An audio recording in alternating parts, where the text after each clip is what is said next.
Hello friends, எல்லோருக்கும் வணக்கம். Welcome to young investor channel. Markets பார்த்துருப்பீங்க. ஸோ லாஸ்ட் மார்க்கெட் ஒரு பாசிட்டிவ் ட்ரெண்டில் தான் க்ளோஸ் ஆயிருக்கு. கரெக்டாக நிஃப்டி 50 பார்த்தீங்கன்னா 25,000 அந்த ரேஞ்சில், அதாவது 25,001 அப்படி அந்த பாயிண்ட்ஸில் க்ளோஸ் ஆயிருக்கு. கரெக்டாக 148 பாயிண்ட்ஸ் பாசிட்டிவில் க்ளோஸ் ஆயிருக்கு. சென்செக்ஸ் 82,176 பாயிண்ட்ஸில் க்ளோஸ் ஆயிருக்கு.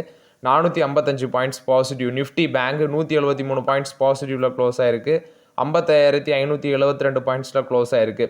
நிஃப்டி ஐடி 382 பாயிண்ட்ஸ் பாசிட்டிவ், 37,785 பாயிண்ட்ஸில் க்ளோஸ் ஆயிருக்கு. இது போக எஃப்ஐஎஸ் டிஎஸ் டேட்டா, எஃப்ஐஎஸ் வந்து 135 கோடிக்கு நெட் பயாஸாக இருந்திருக்காங்க. டிஎஸ் வந்து 1,745 கோடிக்கு நெட் பயாஸாக இருந்திருக்காங்க. ஸோ லாஸ்ட் மார்க்கெட்டில் எஃப்ஐஎஸ் அண்ட் டிஎஸ் நெட் பயாஸாக தான் இருந்திருக்காங்க மார்க்கெட்டில்.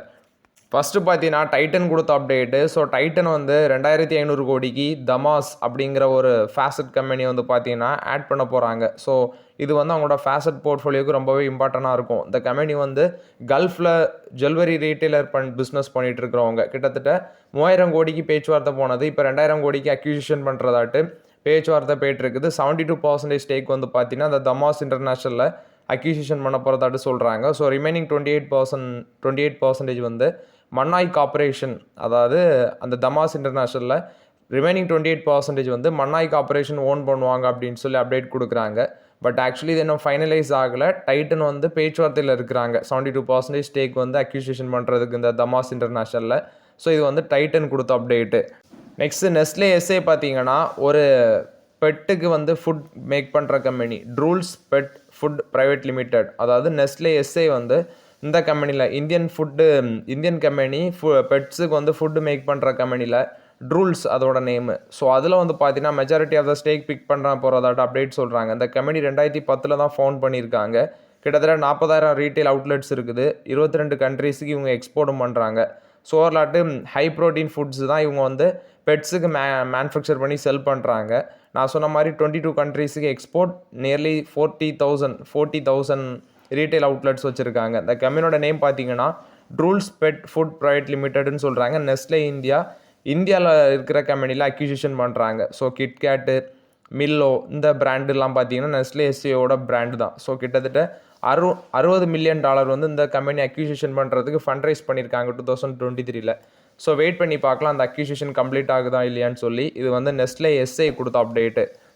நெக்ஸ்ட்டு பார்த்தீங்கன்னா எக்ஸைட் இண்டஸ்ட்ரீஸ் கொடுத்த அப்டேட்டு. ஸோ இவங்க வந்து 2 வீலர்ஸ், அது ஆக்சுவலி மேஜர் 2 வீலர் கம்பெனிஸு, அடுத்தது 3 வீலர் கம்பெனிஸ் இவங்க கூடலாம் பேச்சுவார்த்தையில் இருக்கிறாங்க. ஏன்னா இப்போ வந்து பெங்களூரில் லித்தியம் அயன் செல் மேனுஃபேக்சர் பண்ண போகிறாங்க அவங்களோட சப்சிடரி மூலமாட்டு. ஸோ ஃபஸ்ட்டு ஃபேஸில் கெப்பாசிட்டி 6 ஜிகாவாட் பெர் ஹவர் ஆட்டு ஃபஸ்ட்டு ஃபேஸ்லையும், அதை வந்து பார்த்தீங்கன்னா அப்படி அடுத்தடுத்த ஃபேஸில் 12 ஜிகாவாட் பெர் ஹவர் ஆட்டை தான் கொண்டு போகிற இருக்கிறாங்க. So leading 2 wheeler companies, 3 wheeler companies அவங்கக்கிட்ட பேச்சுவார்த்தையில் இருக்கிறாங்க. அண்ட் அந்த லித்தியம் அயான் செல் வந்து சப்ளை பண்ணுறதுக்கு இந்த மாதிரி லீடிங் 2 வீலர் அண்ட் ஆட்டோமொபைல் கம்பெனிஸுக்கு. ஸோ கமர்ஷியல் ப்ரொடக்ஷன் வந்து நெக்ஸ்ட்டு 4 to 5 monthஸில் வந்து ஸ்டார்ட் ஆகிரும் அப்படின்னு சொல்கிறாங்க. ஸோ எக்ஸைட் இண்டஸ்ட்ரீஸ் வந்து எக்ஸைட் எனர்ஜி சொல்யூஷன்ஸ் அவங்களோட சப்சிடரி, அதில் பார்த்தீங்கன்னா கிட்டத்தட்ட 3,602 கோடி இப்போ வரைக்கும் இன்வெஸ்ட்மெண்ட் பண்ணியிருக்காங்க. அடிஷ்னல் ஆட்டும் இன்னும் இன்வெஸ்ட்மெண்ட் பண்ண இருக்கிறாங்க. ஸோ இது வந்து பார்த்தீங்கன்னா லித்தியம் அயன் செல் மேனுஃபேக்சரிங் பண்ணி அது சப்ளை பண்ணுறதுக்கு மேஜர் 2 வீலர் 3 வீலர் கம்பெனிஸ் கூட பேச்சுவார்த்தையில் இருக்கிறாங்க அப்படின்னு சொல்லி எக்ஸைட் இண்டஸ்ட்ரீஸ் தரப்பில் வந்து அப்டேட் கொடுக்குறாங்க. ஸோ அதோட கமர்ஷியல் ப்ரொடக்ஷன் நெக்ஸ்ட்டு 4 to 5 monthஸில் ஸ்டார்ட் ஆயிரும்னு சொல்லியிருக்காங்க. கில்லட் இந்தியாவோட Q3 ரிசல்ட்ஸ் வந்திருக்கு. ப்ராஃபிட் 60% இந்த குவார்ட்டரில் இன்க்ரீஸ் ஆயிருக்கு. 159 கோடி பண்ணியிருக்காங்க. இது போக ரெவன்யூ ஃப்ரம் ஆப்ரேஷன் 767 கோடியாக இருக்குது. 13% இன்க்ரீஸ் ஆயிருக்கு. நெக்ஸ்ட்டு அவங்க டிவிடன் அனௌன்ஸ்மெண்ட் பண்ணியிருக்கிறாங்க. ஃபார் எக்ஸாம்பிள் டிவிடன் நீ பார்த்தீங்கன்னா 60 ரூபா சம்திங் 47 ரூபா டிவிடன் கொடுக்குறாங்க. ஸோ அந்த டிவிடன் வந்து பேமெண்ட் ஆகுது செப்டம்பர் 3 செப்டம்பர் 30 இந்த டைமுக்குள்ளே வந்து பார்த்தீங்கன்னா டிவிடன் பேமெண்ட் ஆகும்னு சொல்கிறாங்க. ஏன்னா அதில் தான் அந்த ஆனுவல் ஜெனரல் மீட்டிங் வச்சுருக்காங்க. ஸோ அதில் வந்து 30 நாளுக்குள்ளே பேமெண்ட் ஆகும். ஸோ அவங்க சொல்கிறது 47 ரூபா டிவிடெண்டு அந்த செப்டம்பர் 3 செப்டம்பர் 30 அந்த டிவிடன் பேமெண்ட் ஆகும் அப்படின்னு சொல்கிறாங்க. இது வந்து பார்த்தீங்கன்னா கில்லட் இந்தியா போஸ்ட் பண்ண ரிசல்ட்ஸ் அப்டேட்டு. நெக்ஸ்ட்டு பார்த்தீங்கன்னா 3 சிகரெட் கம்பெனிஸ் வந்து டிவிடன் அனௌன்ஸ் பண்ணியிருக்காங்க. ஸோ ஃபஸ்ட்டு VST இண்டஸ்ட்ரீஸ் இவங்க வந்து 10 ரூபா அனௌன்ஸ்மெண்ட் பண்ணியிருந்தாங்க. ஸோ அதுக்கான ரெக்கார்ட் டேட் ஜூலை 4 ஃபிக்ஸ் பண்ணியிருக்காங்க. அது பேமெண்ட் வந்து பார்த்தீங்கன்னா ஆனுவல் ஜெனரல் மீட்டிங் வந்து ஜூலை 23 ஃபிக்ஸ் பண்ணியிருக்காங்க. அதில் வந்து 30 நாளுக்குள்ளே பேமெண்ட் ஆகும்னு சொல்லியிருக்காங்க. இது வந்து VST இண்டஸ்ட்ரீஸை பொறுத்த வரைக்கும் அப்டேட்டு. காட்ஃப்ரே ஃபிலிப்ஸ் வந்து பார்த்தீங்கன்னா கிட்டத்தட்ட 60% ₹60 டிவிடன் அனௌன்ஸ்மெண்ட் பண்ணியிருக்கிறாங்க. ஸோ அவங்களோட ஷேரு அந்த ஷேரோட ஃபேஸ் வேல்யூ வந்து ₹2 தான் இருக்குது. அந்த ₹2லேருந்து ₹60 அனௌன்ஸ்மெண்ட் பண்ணியிருக்காங்க. கிட்டத்தட்ட 3000% வந்து அவங்க டிவிடன் அனௌன்ஸ் பண்ணியிருக்காங்க காட்ஃப்ரே ஃபிலிப்ஸ். இது வேல்யூஷன் கொஞ்சம் ஜாஸ்தி. ஸோ இது வந்து பார்த்திங்கன்னா அந்த ₹60 வந்து ஆனுவல் ஜெனரல் மீட்டிங்கில் வந்து 30 நாளுக்குள்ளே பேமெண்ட் ஆகும்னு சொல்லியிருக்காங்க. பட் இதில் ரெக்கார்ட் டேட் அதை எதுவுமே அவங்க என்ன மென்ஷன் பண்ணல காட்ஃப்ரே ஃபிலிப்ஸு. நெக்ஸ்ட் ஐடிசி இவங்க ₹7.85 டிவிடன் அனௌன்ஸ் பண்ணியிருக்காங்க. May 28 record date. So eligible share ஹோல்டர்ஸுக்கு அந்த பேமெண்ட் ஆகுறது ஜூலை 28லேருந்து ஜூலை 31 அதுக்குள்ளே பேமெண்ட் ஆயிரும்னு சொல்லியிருக்கிறாங்க. இது ஐடிசியோட updates. Sundaram Finance Q4 results announce பண்ணியிருக்காங்க. ரெவன்யூ வந்து இந்த குவார்ட்டரில் 5% இன்க்ரீஸ் ஆயிருக்கு. ப்ராஃபிட் 553 கோடி பண்ணியிருக்காங்க. ஒரு நல்ல க்ரோத், கிட்டத்தட்ட டபுள் ஆயிருக்கு ப்ராஃபிட். எக்ஸப்ஷனல் லாஸ் இந்த குவார்ட்டரில் எதுவுமே இல்லைன்னு சொல்லியிருக்காங்க. ரெவன்யூ 4.8% இன்க்ரீஸ் ஆயிருக்கு. 2259 கோடி பண்ணியிருக்காங்க. இது போக அதர் இன்கம் ஒரு 41.17 crores வந்திருக்குது. ஸோ அதுவும் நல்லா இன்க்ரீஸ் ஆயிருக்கு. ₹21 டிவிடன் அனௌன்ஸ்மெண்ட் பண்ணியிருக்காங்க. ஆனுவல் ஜெனரல் மீட்டிங்கில் ஷேர் ஹோல்டர்ஸ் அப்ரூவலுக்கு அப்புறம் பார்த்தீங்கன்னா அது டிவிடெண்ட் வரும்னு சொல்கிறாங்க. இது வந்து சுந்தரம் ஃபினான்ஸ் போஸ்ட் பண்ண results update. So results and revenue வந்து நல்லா தான் இருக்குது இந்த குவார்ட்டரில்.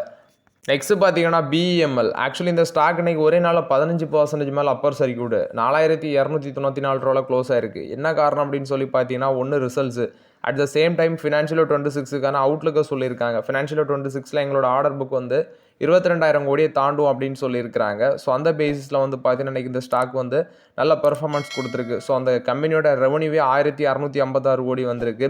இது இயர் ஆனர் பேசிஸில் இன்க்ரீஸ் ஆகிருக்கு. சில செக்மெண்ட்ஸ் அவங்க செக்மெண்ட் வைஸ் பார்க்கும்போதும் இன்கம் வந்து ஆவரேஜாக 11% வரைக்கும் இன்க்ரீஸ் ஆயிருக்குன்னு சொல்லியிருக்காங்க. ஸோ BEMLோட ஸ்டாக் ப்ரைஸ் இன்றைக்கி 15% அப்பர் சர்க்யூட் அடிக்கிறதுக்கு அவங்களோட ஆர்டர் புக்கு ப்ளஸ் வந்து ஃபினான்ஷியல் 26க்கான அந்த அவுட்லுக்கும் ஒரு மேஜர் ரீசனாக இருந்திருக்கு. வெல்சம் என்டர்பிரைசஸ் பார்த்தீங்கன்னா அவங்களோட போர்டில் பாலகிருஷ்ணன் கோயன்கா வந்து ரீஅப்பாயின்ட் பண்ணியிருக்காங்க சேர்மன் ஆட்டு. சந்தீப் கார்கை வந்து MD ஆட்டு அப்பாயின்ட் பண்ணியிருக்காங்க. ஸோ இது வந்து வெல்சம் என்டர்பிரைசஸ் பார்த்தீங்கன்னா எகெயின் வந்து சூஸ் பண்ணியிருக்கிறாங்க. நெஸ்லேயோட ஸ்டாக் ப்ரைஸ் இன்றைக்கி கொஞ்சம் ஒரு பாசிட்டிவ் ட்ரெண்டில் இருந்துச்சு. LIC பார்த்தீங்கன்னா ஸ்டேக்கை ரைஸ் பண்ணியிருக்கிறாங்க நெஸ்லேயில். ஃபார் எக்ஸாம்பிள் LIC பார்த்தீங்கன்னா 4.986% தான் ஸ்டேக் வச்சுருந்தாங்க நெஸ்லேயில் LIC. இப்போ அதை வந்து 5.001% ஸ்டேக்கை இன்க்ரீஸ் பண்ணியிருக்கிறாங்க. ஸோ அது வந்து பார்த்தீங்கன்னா நெஸ்லேக்கு ஒரு பாசிட்டிவ் அப்டேட்டாக இருந்திருக்கு. இன்றைக்கி ஸ்டாக் ப்ரைஸ் மேலே போகிறதுக்கு இதுவும் ஒரு முக்கிய ரீசனாக இருந்திருக்கு. இது நெஸ்லேக்கு ஒரு பாசிட்டிவ் அப்டேட். நெக்ஸ்ட் பார்த்தீங்கன்னா இன்ஃபிபீம் அவென்யூஸோட ரிசல்ட்ஸ் வந்துருக்கு. ஸோ இந்த குவார்ட்டரில் அவங்களோட ப்ராஃபிட் வந்து 5.15% இன்க்ரீஸ் ஆயிருக்கு, 49 கோடி. ரெவன்யூ 1160 கோடி பண்ணியிருக்காங்க, 62% இன்க்ரீஸ் ஆயிருக்கு.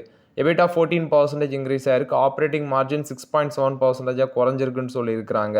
ஸோ ஓவரால் பார்த்தீங்கன்னா மார்ஜின் குறைஞ்சிருக்கு, மற்றபடி எபிட்டா இன்க்ரீஸ் ஆயிருக்கு, ரெவன்யூ ப்ராஃபிட் எல்லாமே இன்க்ரீஸ் ஆயிருக்கு, மார்ஜின் மட்டும் குறைஞ்சிருக்கு. ஸோ அந்த டைமில் வந்து 1,10,000 மெர்ச்சன்ட்ஸ் வந்து பார்த்தீங்கன்னா ஆன்போர்ட் பண்ணியிருக்கிறாங்க. ஸோ டோட்டலாக ஃபினான்ஷியல் 25ல் 4.2 lakh மெர்ச்சன்ட்ஸ் அப்படின்னு சொல்கிறாங்க. 35% இயர் ஆனர் பேசிஸில் இன்க்ரீஸ் ஆயிருக்கு. ஸோ இந்த கம்பெனி வந்து பார்த்தீங்கன்னா ஸ்மார்ட் சவுண்ட் பாக்ஸு இந்த ப்ராடக்ட் வந்து ட்ராக்ஷன் கெயின் பண்ணுறது இந்த ஸ்மாலர் சிட்டிஸில். அது வந்து 50,000 மெர்ச்சன்ட்ஸ் மட்டும் இந்த Q4ல் மட்டும் ஆட் பண்ணியிருக்கிறாங்க. கிட்டத்தட்ட 50,000 மெர்ச்சன்ட்ஸ் மட்டும் இந்த Q4ல் ஆட் பண்ணியிருக்கிறதாட்ட அப்டேட் கொடுக்குறாங்க. இது வந்து இன்ஃபிபீம் அவென்யூஸ் போஸ்ட் பண்ண ரிசல்ட்ஸ் அப்டேட்டு. ரிசல்ட்ஸ் கொஞ்சம் பெட்டராக பண்ணியிருக்காங்க. பட் மார்ஜின் வந்து அடி வாங்கியிருக்கு இந்த குவார்ட்டரில். அது மட்டும் இல்லாமல் போர்டு பார்த்தீங்கன்னா இன்ஃபிபீம் லாஜிஸ்டிக்ஸ் ப்ரைவேட் லிமிடெட் அதில் இருக்கிற என்டையர் ஸ்டேக்குமே டைல்யூட் பண்ணுறதுக்கு போர்டு வந்து அப்ரூவலும் கொடுத்துருக்காங்க. ஸோ அதில் இருக்க என்டையர் ஸ்டேக்குமே டைல்யூட் பண்ணுறதுக்கு போர்டு அப்ரூவல் கொடுத்துட்டாங்க.